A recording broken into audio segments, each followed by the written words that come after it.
Brave in the Rain, coming out here. My name is Jamie McCormick, and I am really honored to be here. I'm grateful to be here, and I really mean grateful because a few short years ago, I found myself on my back with my shirt off on the floor of a drug dealer's house. My temperature was going through the roof, my heart was beating out of my chest. I found out later my heartbeat was over 230 beats a minute. For those of you that don't know, that's deadly. I should not have made it off that floor. I'm convinced God had a daughter for me to raise, events for me to speak at, people to talk to, friends to make, and that wasn't my time to die. Now, how I got to there is quite an interesting story. I love stories. I like to talk. I got like about 25 minutes or so. I love stories.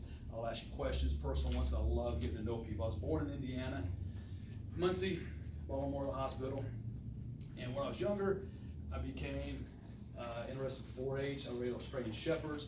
I became the national champion at the age of 16. Woo! I was national junior champion.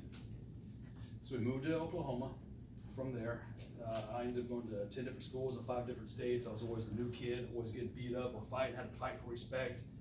And I never liked to fight. I just wanted the G.I. Joe with He-Man, right? So I wasn't real popular, but I didn't really care. So we ended up in Oklahoma. My mom and stepdad ended up getting a divorce. He stole my dog and my brother's dog and all our dogs, and come to find out, police won't go looking for a dog because they all look pretty much the same. So my dog, my national champion dog, was gone. My dream then, I was going to have a kennel, race champion Australian Shepherds. That went out the window. So when they got a divorce, we were going to come back to Indiana on December 8th, 1990. That changed.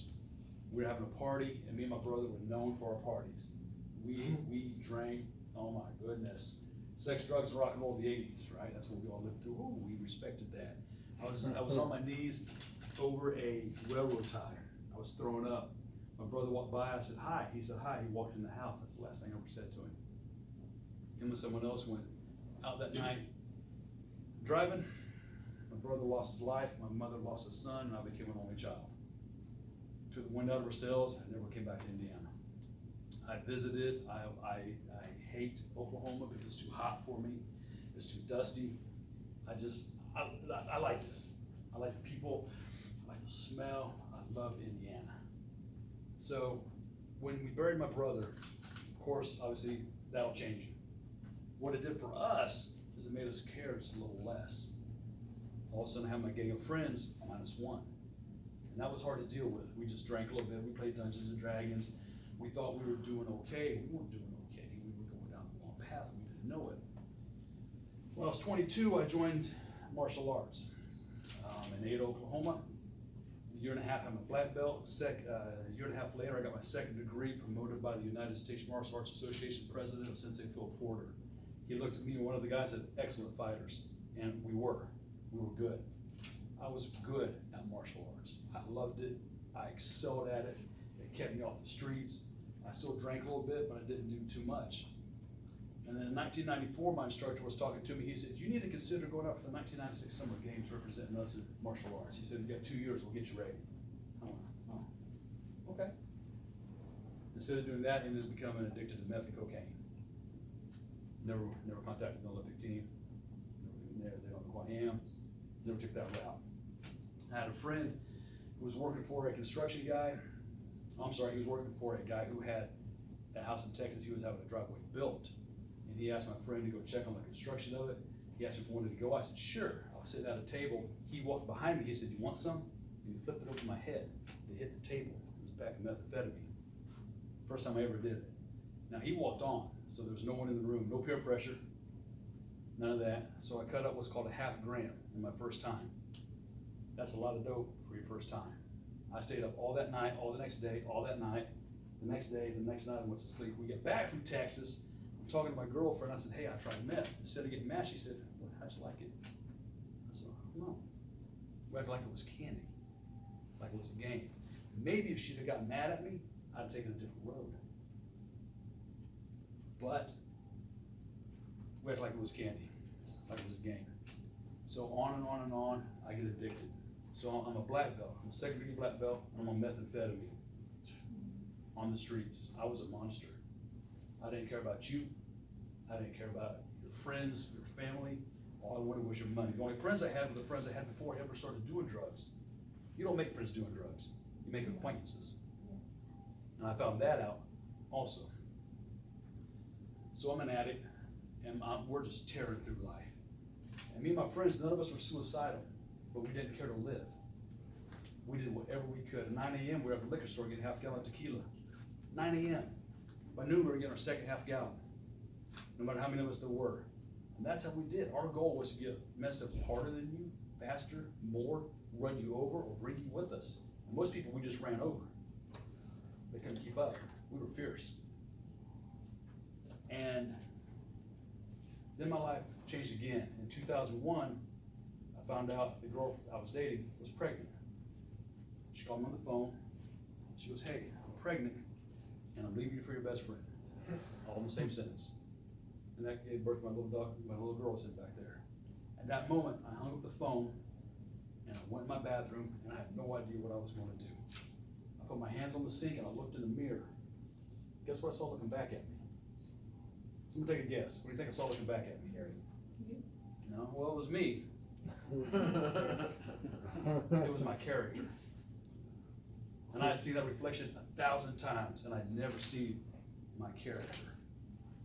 Now, we like doing things our way. Who here likes doing things your way? I like doing things my way. I was 31 then, I'm 49 now. In 31 years of life, doing things my way got me addicted to drugs with a kid on the way. And I looked in the mirror. Now guys, we're real big about blaming people for our problems. We'll blame society, we'll blame our friends, our family, our girlfriend, we'll blame God, we'll say the devil made me do it. We'll do whatever it takes to not look in that mirror and go, there's a problem. That day, I saw the problem. And it was me. And it had to change. So I said some things to myself. I said, man, a child's coming into this world. It's yours. You can't stop it. You're about to be a dad. Something has to change.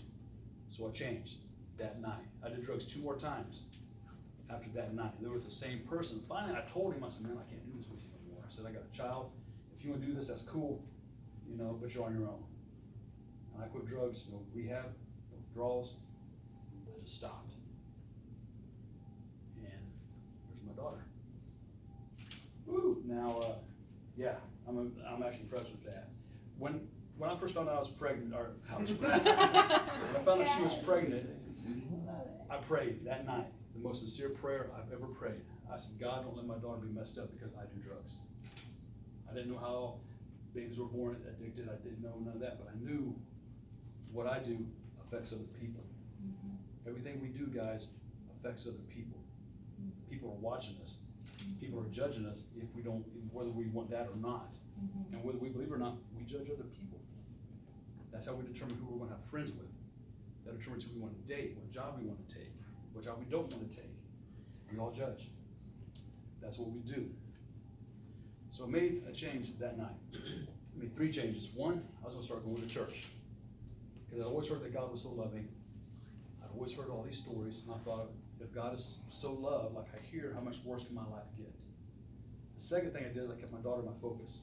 The third thing I did is I stopped hanging out with people who do drugs, who drink, who do one-night stands. I don't go over. My daughter's 17. I have people whose houses she hasn't even been to yet. They're like, why don't you come over? I'm like, why don't you stop drinking? You can't tell me what to do. I can't tell my daughter to come over. Yes, I can. And I have.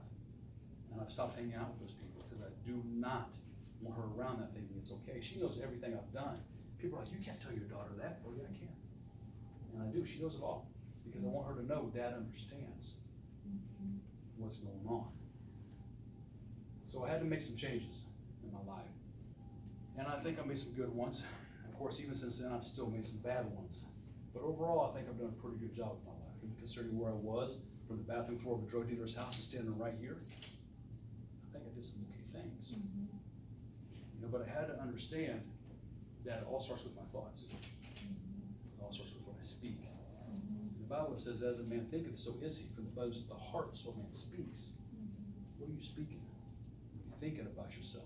I believe the words I am are very powerful words. What comes next is more powerful. I am what? I'm strong. I'm wise. I'm good looking. I'm ugly. I'm lost. I'm disgusting. I'm hopeless. What do we speak about ourselves? It's like Jeff said, he took a lot of my thunder when he spoke. I was like, man, that's what I'm speaking. Sometimes we spin and give it back to you again. Every morning, your first affirmations should be, I am worth something. I can do this. Every day when you get up, you have two choices. You can either look at it as, this is just one day, or this is day one. How are you gonna look at it? Tomorrow when you get up, is day one. We'll all draw our last breath one day, but it is not today. And God willing, it won't be tomorrow. And I pray we all live to be 112, 120, helping people. But the truth is, we don't know. So I have this question for you. If an angel were to come down to you, you've probably heard this before, and say you got 7 days to live, how hard did you fight for your goals? How hard did you fight to fix those relationships, to get that forgiveness out? How hard did you fight if you knew you had 7 days? Here's the truth. You don't know if you got tomorrow. You should live every day like you're going to die tomorrow. Get done today instead of procrastinating, because we don't know if we're guaranteed tomorrow, right? Then why do we live our life like it? I wasted 31 years of my life thinking I was cool. A rock star, I had long hair, I played guitar. I thought it was going to be cool. I was going to get all these women and make all this money and stuff. Then I found out that, I was addicted with a kid on the way. Lived my life like it was a joke. Life's meant to be fun, guys, but it's no joke. Like Jim said, we got one. And it's running out fast enough on its own, so we need to make better choices and be aware of our consequences of our actions. That particular friend of mine, my daughter knew him, ended up being her stepdad for a while. He tried to reconcile the friendship between he and I. When my ex said, I'm leaving you for your best friend, I ended that friendship. And he tried to reconcile it. He would show me pictures of him and I with our arms around each other, and I would just put a face down right in front of him. I wanted nothing to do with it. August 21st, 3 years ago, he put a bullet in his head. And as I'm looking at him in the coffin, now I wish I'd have taken the time to reconcile the friendship. We always wait until someone dies or our own mortality is faced to get serious about life. I heard it one time on someone's deathbed, there are 3 things they think about. One is forgiveness. They want forgiveness for a wrong or hurt they perpetrated on someone else. 2 is how people are going to remember their name. The 3rd thing that people think about is, what have I accomplished in life? Reminds me of the story of an old gentleman who was on his deathbed. His son was with him. The old man kept doing this. The son said, Dad, what are you doing? He said, son, my hands are empty. He said, but Dad, you're not holding anything. He said, no, son, my hands are empty. You know what I'm saying? What are we accomplishing in this life? Because no matter what we think, guys, we're going to leave a legacy. It's going to be good or it's going to be bad. People are looking at us for one of 2 reasons: to trust us or not to trust us. To one is other speaking engagement, or something. I guess that's one around. What are we going to give them to think about? Because I promise you, people are looking at us and they're judging us. And I want people to go, that guy's a good guy. When my daughter died, or before my daughter dies, when I die, I want my daughter to go, my dad saved lives. He touched this person and that person and that person and that person. No matter if I make $1 million or 1. All the money in the world isn't worth it if you don't touch any lives. That's why we're here as speakers. If we don't touch lives, why are we doing this? It's to touch lives. I live my life by 2 rules, 2 main rules. I never argue to be right, I argue to solve a problem. And I never listen to reply, I listen to understand. Because until you understand, you can't even give a good reply. And women, you can back me up on this. How many times have you vented to a man and all you want is just to vent? You don't even want to reply. Yeah. Sometimes the best thing you can do is just be there. Just listen.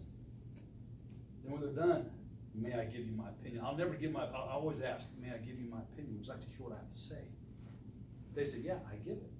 If they say, no, I don't. But I never, if someone's talking, I never go, oh, let me tell you about it. They don't want to listen to me. They just want to vent. Just let them vent. But we've got to take those steps. And it starts with our thoughts.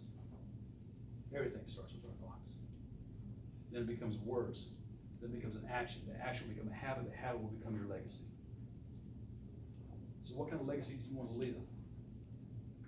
Heard a story of a king a long time ago. He was having a banquet. Had all the other kings in, all his family and friends, and he was happy about how much food he had on the table, and he was just in a good mood, always smiling. And then the guard brought in this young man and said, Your Highness, this guy has been caught committing a crime. The king kind of ignored him because he was having a good time. The guard kept on, got to deal with this. Finally, the king says, son, what's your name? The son said, my name is Alexander. The king's smile went away, his countenance changed, because his name was Alexander also. He got up, he grabbed the young kid by the collar, he said, change your character, or change your name. How do you want people to remember you? Change your character accordingly, or change your name. I think we're all born with a gift. I think we're all made to be kings and queens. We should start acting as such. Because I promise you, people are watching. We tell our kids, don't do as we do as we say. No, our kids do as we do. They don't listen to us as much as they watch us. Other people are doing the same thing. They're watching us. I say I'm a good speaker. I say I want to be the best in the world. Do I show that, or do I just speak that? Because if I don't show it, someone else is going to outdo me. And no one will remember me. I want to be a good dad. Do I show it, or do I just speak it? I want to be a good friend. Do I show it, or do I just speak it? We do too much of this. We need more action with what we do. Especially when we reach other people. I was telling earlier in the group, we have a bunch of kids who are watching us. If we don't get those kids, we have to heal broken adults later. Yeah. We have plenty of broken adults in this world, probably because we stopped reaching the kids. Do as I say, not as I do. It doesn't work that way. We do as we do. So I want to end this real quick, but I want to do something. I want to take a big breath. Who knows what that is? Life. That's life. Anyone? What is that? It's oxygen. As long as you have breath, guys, you have purpose. You're worthy simply because you exist. You don't need validation from anybody but God, and you already have that. Stop fighting a battle you're not meant to fight. Fight the ones you can win. You've got this. It's honorable to fight for what you believe in, as long as what you believe in is honorable. And that's not just to you, that's to everybody. So yeah, bounce your ideas off someone else. I'd like to do this. That's not such a good idea. Okay, why? Let's talk about it. Let's find out why not. So guys, again, my name is Jimmy McCormick. Thank you for your time and attention. I appreciate it.